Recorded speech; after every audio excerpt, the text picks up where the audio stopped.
PUBG खेल रहे लोग सरकार ने 3 सितंबर 2020 को पबजी को बैन कर दिया था। इसके बाद भी कई अन्य ब्राउज़र से यह गेम खेला जा रहा है। गेम की एप्लीकेशन फाइल को डाउनलोड किया जाता है और फिर इस गेम को खेल सकते हैं। नमस्कार, मैं हूं सुषमा त्यागी और आप देख रहे हैं नज़र टुडे। इसी पबजी को लेकर ही लखनऊ में एक मामला सामने आया है, जिसमें पबजी खेलने वाले बच्चे ने नाराज होकर अपनी मां को गोली मार दी और साथ ही 3 दिनों तक घर में ही लाश को छुपाए रखा। हत्या के बाद उसी रात को बेटे ने 10 साल की बहन के साथ घर में रात गुजारी। दूसरे दिन यानी रविवार को बहन को घर में बंद कर दोस्तों के घर चला गया। रात में दोस्तों को साथ लेकर आया और ऑनलाइन ऑर्डर करके खाना भी मंगवाया। खाना खाने के बाद लैपटॉप पर मूवी भी देखी, यानी कि पूरी रात उसने पार्टी की। लाश की बदबू न आए इसलिए रूम फ्रेशनर डाला। दोस्त ने मां के बारे में पूछा तो बताया कि दादी की तबीयत खराब है, मम्मी उनके पास गई है।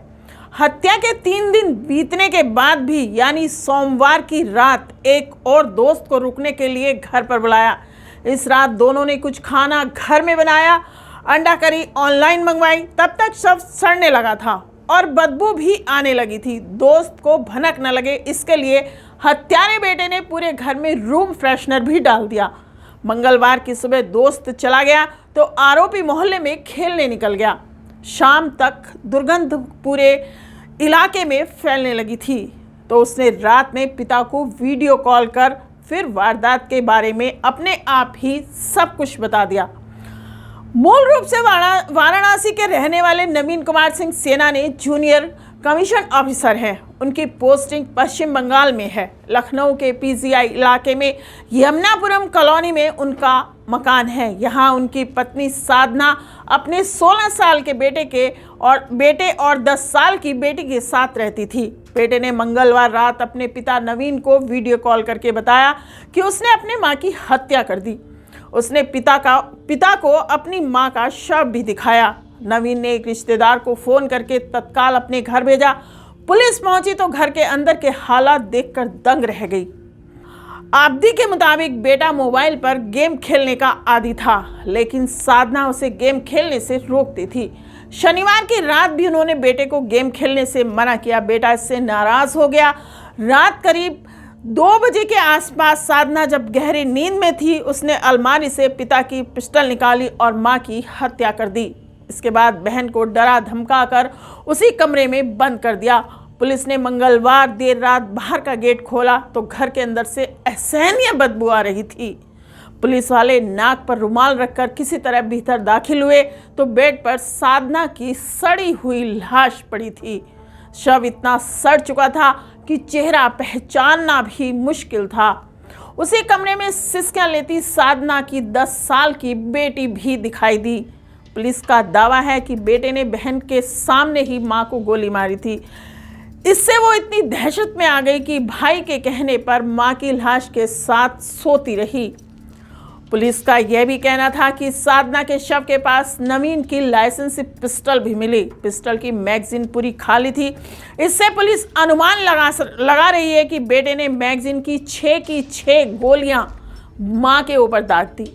हालांकि लाश सड़ जाने की वजह से शरीर पर गन शॉट दिखाई नहीं दे रहे थे। पुलिस ने बेटे से काफ़ी पूछताछ भी की, लेकिन उसने कितनी गोलियां दागी बता नहीं पाया। इसके लिए पोस्टमार्टम रिपोर्ट का इंतजार कर रही है। पुलिस का यह भी कहना था कि बेटे से घटना के बारे में जानकारी ली गई तो उसने पहले उन्हें गुमराह करना शुरू किया। उसके बाद बताया कि बिजली मिस्त्री घर आया था, उसी ने मां की हत्या कर दी। लेकिन कड़ी पूछताछ के बाद भी पूरी कहानी सामने आई। बेटे ने हत्या की बात स्वीकारी है। दूसरी ओर पुलिस का यह भी कहना है कि साधना किसी बात से नाराज होकर बेटे को लगातार प्रताड़ित भी कर रही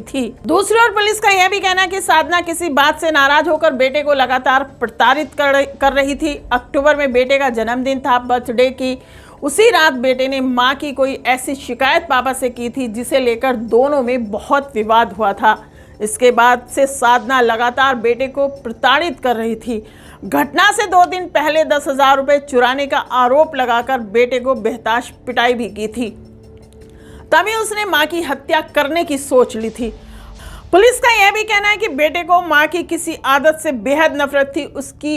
अब उसने अपने पापा से कई बार शिकायत भी की, बावजूद इसके मां की हरकत में बदलाव नहीं आया। इसी हरकत से तंग आकर 1 साल पहले वो घर छोड़कर भी भाग गया था। वह हरकत क्या थी, इस पर पुलिस ने हालांकि कोई बात नहीं बताई है। फिलहाल पुलिस ने बेटे को अपने संरक्षण में लेकर 10 साल की बेटी को नवीन के भाई के सुपुर्द कर दिया है। अब देखना ये होगा कि पूछताछ में ये 16 साल का बेटा अपनी मां की किस हरकत के बारे में बात करता है, या पुलिस को बताता है कि वो किस वजह से अपनी मां से परेशान था। ऐसी ही कुछ खबरों के साथ हम आपके सामने हाजिर होते रहेंगे। आप देखते रहिए नजर टुडे। नमस्कार।